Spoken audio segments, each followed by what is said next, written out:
itu biobank itu bisa digunakan untuk siapa Tapi saja? bagi dokternya nanti ketika bertemu dengan pasien dengan klinisnya serupa, dokternya jadi udah tahu nih harus melakukan apa ke pasien-pasien tersebut. Memang ini isu Mmm. yang penting banget ya. Jadi kalau di biobank kita, itu di biobank RSCM, semua sampel itu kita simpan dalam tabung yang tidak ada namanya secara langsung. Jadi kita simpan dalam bentuk kode-kode.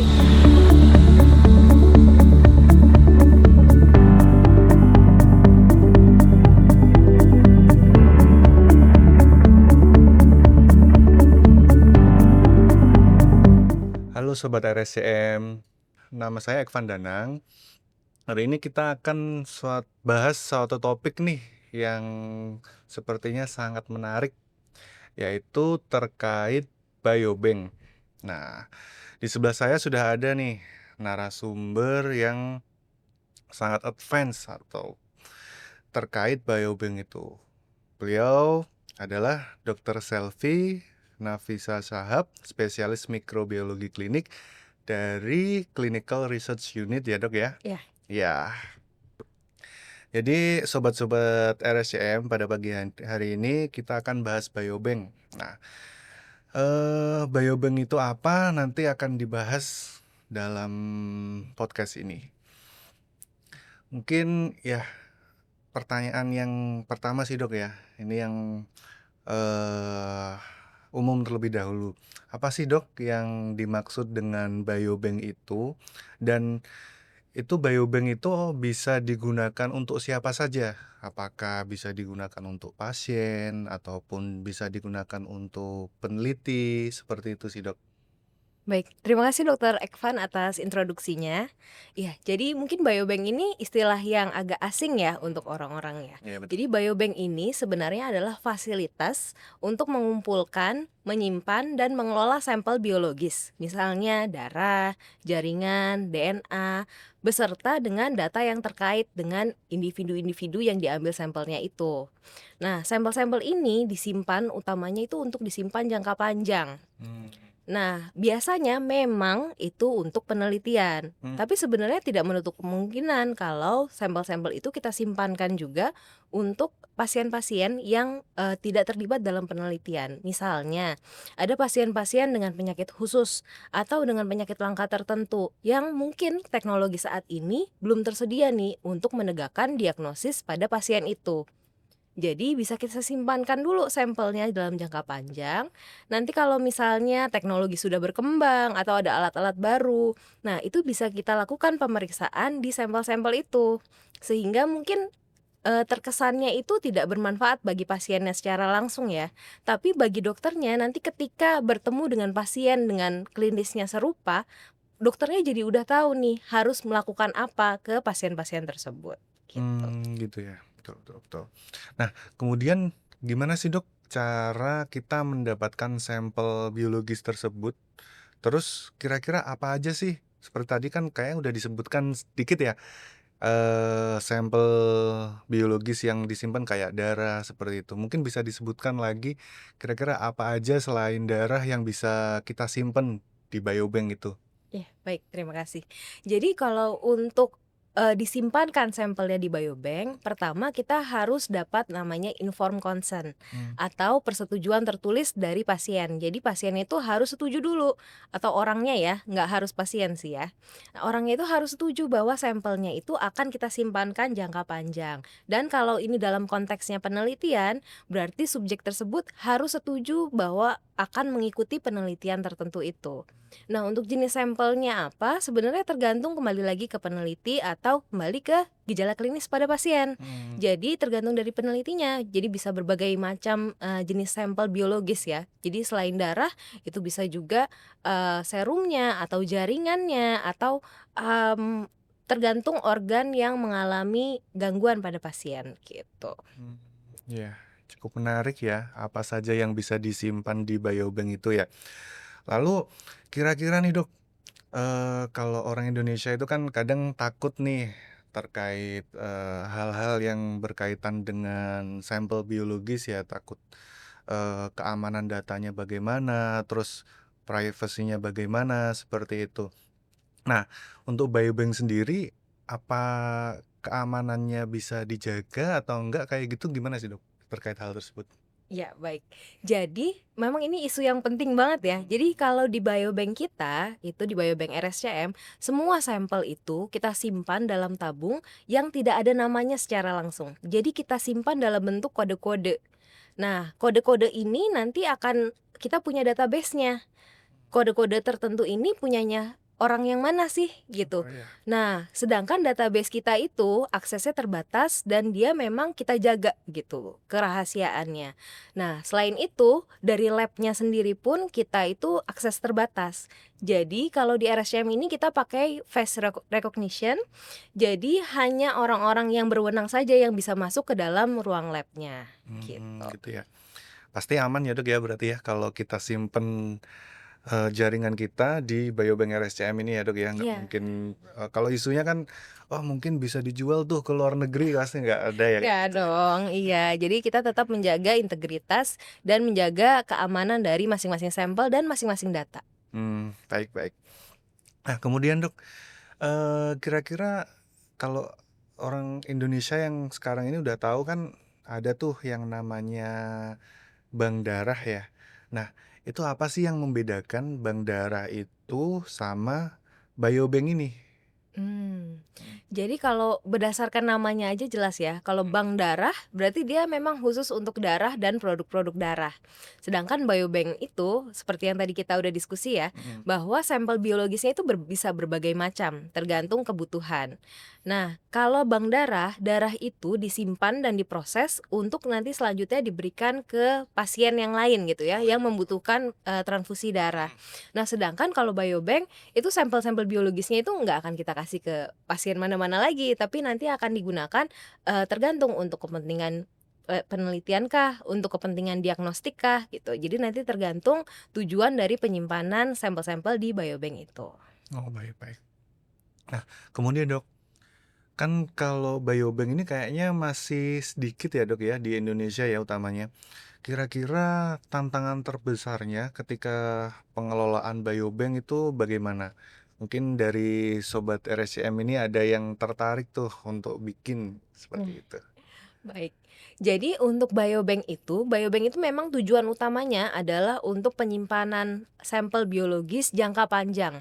Jadi bahkan bisa lebih dari 10 tahun atau bahkan bisa puluhan tahun jangka waktunya.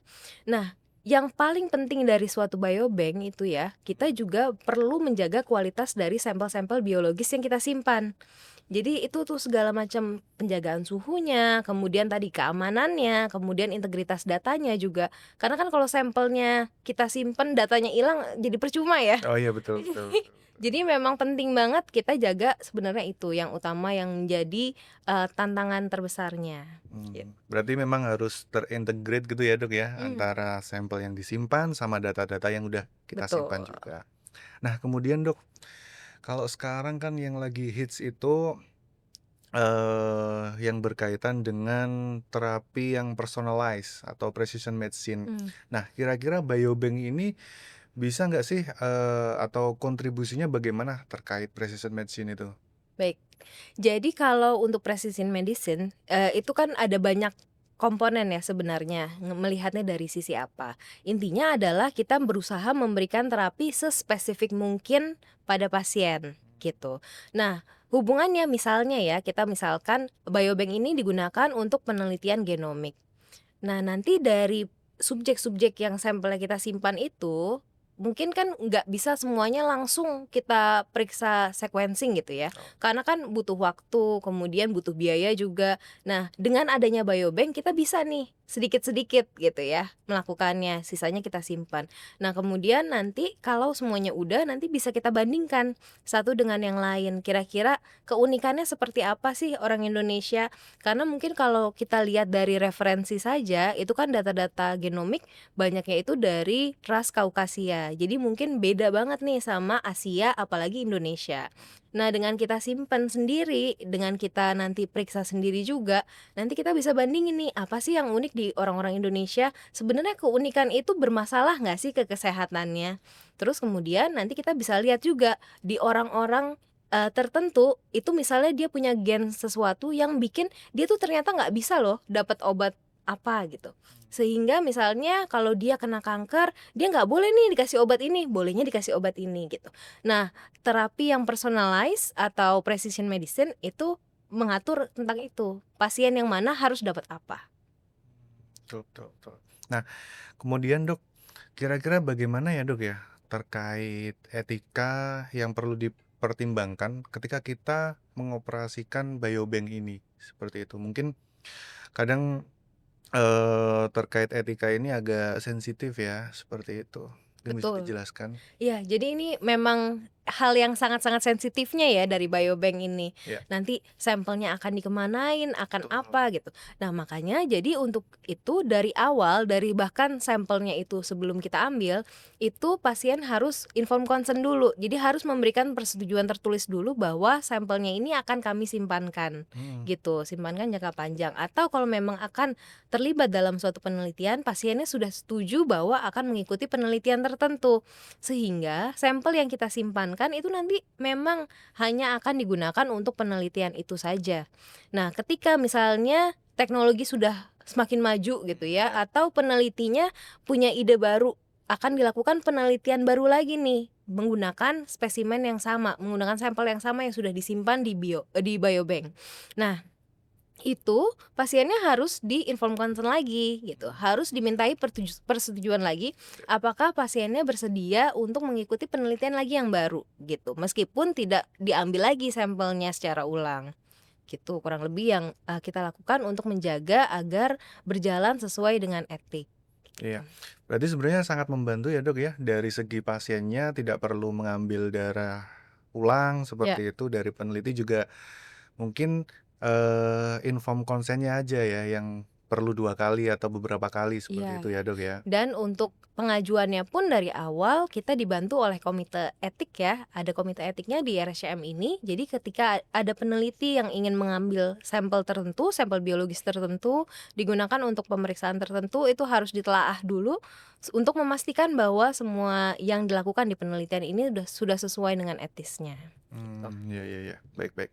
Nah, kira-kira Dok, kalau kita sebagai seorang peneliti misal mau, istilahnya menggunakan tuh biobank yang ada di RSCM, kira-kira prosesnya bagaimana? Kalau ingin menggunakan, jasa biobank-nya ya gitu Mhm, ya. ya. Jadi pertama itu, penelitinya harus sudah punya dulu ya ide penelitiannya apa nih sebenarnya gitu ya. Mungkin proposalnya, kemudian nanti pengajuan ke etiknya. Kalau memang pengajuan etiknya itu belum selesai atau masih dalam proses, itu juga boleh nanti berkonsultasi ke Clinical Research Unit, nanti kita bantu juga mungkin untuk, detail metodenya atau rincian-rincian yang mungkin dari peneliti masih belum terlalu paham, nanti kita bisa diskusikan bersama, kemudian kita ajukan dulu ke etik. Setelah komite etik itu setuju dan memberikan persetujuan, nah nanti dari persetujuan etik itulah dan informed consent akan kita gunakan untuk, bahan sebelum pasiennya itu diambil sampelnya, gitu. Baik baik baik. Nah, mungkin ini agak sedikit jauh ya, Dok, ya. Kira-kira bagaimana, Dok, untuk regulasi dari pemerintah, utamanya di Indonesia ini terkait biobank, utamanya pengoperasian dari biobank itu? Kira-kira sudah ada, regulasinya atau bagaimana? Ya, jadi memang Kementerian Kesehatan ya dalam hal ini itu mulai membuat regulasi-regulasi terkait biobank. Mmm, Jadi, memang perlu diatur terutama fungsinya adalah untuk menjaga agar sampel-sampel kita jangan sampai dengan mudah ya nanti dikirim sampai ke luar Indonesia. oh ya, Jadi fungsinya dari kementerian itu juga menjaga agar, sampel dan data itu tetap bisa stay di Indonesia gitu. baik baik baik. Nah, kemudian, Dok, kalau semisal nih, biobank itu kira-kira nantinya bisa nggak sih kalau kita tarik 5 tahun yang lalu ya, pandemi COVID-19 itu ya, itu kan cukup, menggemparkan dunia ya, Iya. seperti itu. Dari biobank ini nanti bisa atau enggak ya, dapat memberikan manfaat ketika terjadi pandemi nantinya, kayak Betul. gitu? Nah, jadi ketika COVID-19 kemarin itu sangat berperan nih, biobank karena kan agak-agak misterius ya awal-awalnya. Pasien-pasien tiba-tiba perburukan, tiba-tiba meninggal, tiba-tiba banyak. Nah, dengan adanya biobank, jadi sampel-sampel dari pasien-pasien ini bisa kita simpan. Mungkin kita belum tahu nih harus periksa apa, karena pasien-pasien ini diperiksa kok kayaknya nggak beda jauh ya sama pasien-pasien yang lain. Kenapa tapi kok perburukannya cepat? Kenapa kok banyak yang meninggal gitu kan? Nah, jadi sampel-sampel ini bisa kita simpan, terus habis itu di COVID-19 yang lalu, di pandemi yang lalu, itu di awal-awal sampel itu hanya bisa ditegakkan COVID-19 menggunakan sequencing kalau kita ingat.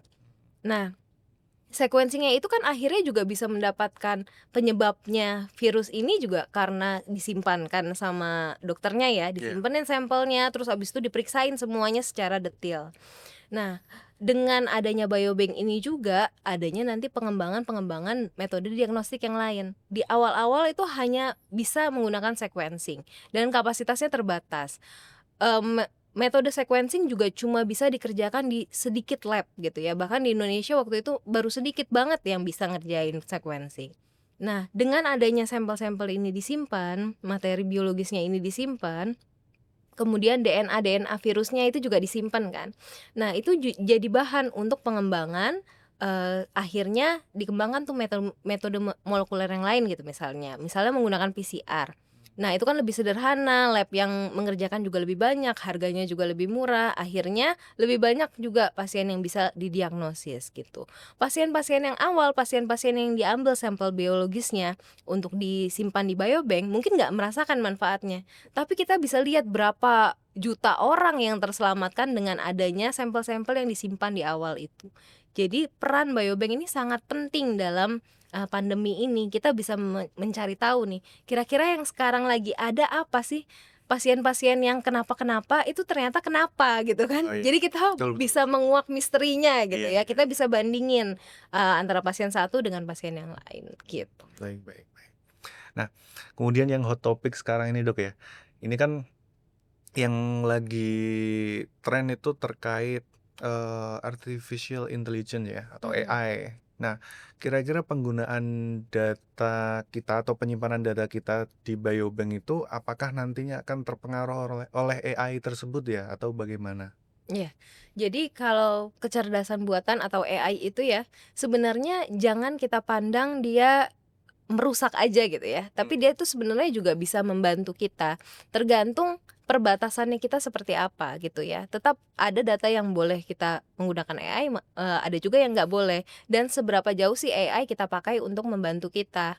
Nah, sebenarnya dengan adanya AI itu kan kita justru pengelolaan, data menjadi lebih baik, terus kemudian yang tadi ya, jadi sampelnya siapa, ada di mana, itu juga bisa kita kelola dengan lebih baik. Jadi yang penting tergantung dari sistem di rumah sakit itu yang ada seperti apa, mhm. gitu. Iya iya iya. Baik baik baik. Berarti sangat istilahnya jangan terlalu memusuhi AI lah Iya, seperti itu ya, Dok, ya? tergantung kita memanfaatkannya seperti apa. Mhm. Kemudian, Dok, nah kalau di luar negeri kira-kira perbandingannya bagaimana, Dok? Kalau biobank di luar negeri dengan di Indonesia seperti itu? Ya, jadi kalau di luar negeri itu udah dari lama ya ada Mmm, biobank. Jadi memang oke. penyimpanan sampel jangka panjang itu mereka juga udah banyak. Nah, dulunya kalau di Indonesia itu karena saking belum ada ya. Jadi peneliti-peneliti tuh kadang bahkan untuk menyimpan sampel jangka panjang, entah mereka ada yang punya freezer sendirilah Mmm, atau misalnya mereka nyiapin sendiri yang gitu-gitu. Nah, jadi dengan adanya biobank-biobank ini, dengan adanya fasilitas-fasilitas ini saat ini di Indonesia sudah mulai banyak, jadinya, peneliti jadi sangat terbantu nih, karena ternyata biobank itu tidak sekedar freezer. oh iya. Ya, seperti tadi ya, jadi Iya betul memang betul. lebih kompleks, Mhm, ada aturannya dan sebenarnya penyimpanan itu nggak bisa sembarangan kayak gitu aja, udah yang penting asal disimpen nggak hilang, itu enggak kayak gitu. mmm, Belum lagi kita harus jaga juga keamanannya kan, jangan sampai sampel itu dicuri atau datanya dicuri gitu kan. Jadi, tetap ada regulasi-regulasinya yang perlu dikerjakan, tetap ada hal-hal yang penting yang perlu diterapkan. Nah, kemudian dengan adanya fasilitas-fasilitas biobank di Indonesia, sekarang peneliti menjadi lebih terfasilitasi, termasuk juga dokter-dokter ketika ada pasien dengan gejala-gejala yang unik ya, yang tadi ya, itu juga kita bisa simpankan dulu sementara sampelnya, mungkin saat ini belum ada, yang bisa dilakukan terkait pasien itu. Tapi ke depannya ketika teknologi lebih maju, ketika, pemeriksaan juga lebih advance, nanti bisa diperiksakan nih sampel-sampel biologis itu, sehingga jangan sampai ada korban-korban berikutnya gitu. Iya, betul betul betul. Nah, mungkin Dok, ini pertanyaan terakhir ya Dok ya. Mhm, Kira-kira, berapa sampel yang udah disimpan di CRU RSCM, mhm. terus kira-kira, bisa kontak siapa kalau mau bekerja sama dengan biobank di RSCM ini? Saat ini sampai di awal tahun 2025 kami sudah menyimpan sekitar kurang lebih puluhan ribu sampel ya di biobank kami, Iya iya gitu. Nah, dan ini terus berkembang terus ya karena kan penelitinya terus bertambah. iya, banyak juga Dok ya berarti ya. Terus kemudian, kalau mau bekerja sama kira-kira bisa kontak ke siapa Dok? Ya, jadi di kami ada hotline-nya juga untuk Clinical Research Unit, nanti bisa dihubungin lewat nomor yang akan tertera di layar. Oke, ya. Mungkin itu aja ya. Eee, jadi pada podcast kali ini kita, kesimpulannya jadi biobank itu bisa untuk menyimpan semua hal yang berkaitan dengan tubuh kita, utamanya darah, lalu ada jaringan, atau materi-materi genetik lainnya yang nantinya bisa bermanfaat tidak hanya untuk kita sendiri ataupun untuk cucu-cucu kita nanti. Nah, mungkin itu saja dari saya ya, Dok, ya. Kurang lebihnya mohon maaf. Wassalamualaikum warahmatullahi wabarakatuh.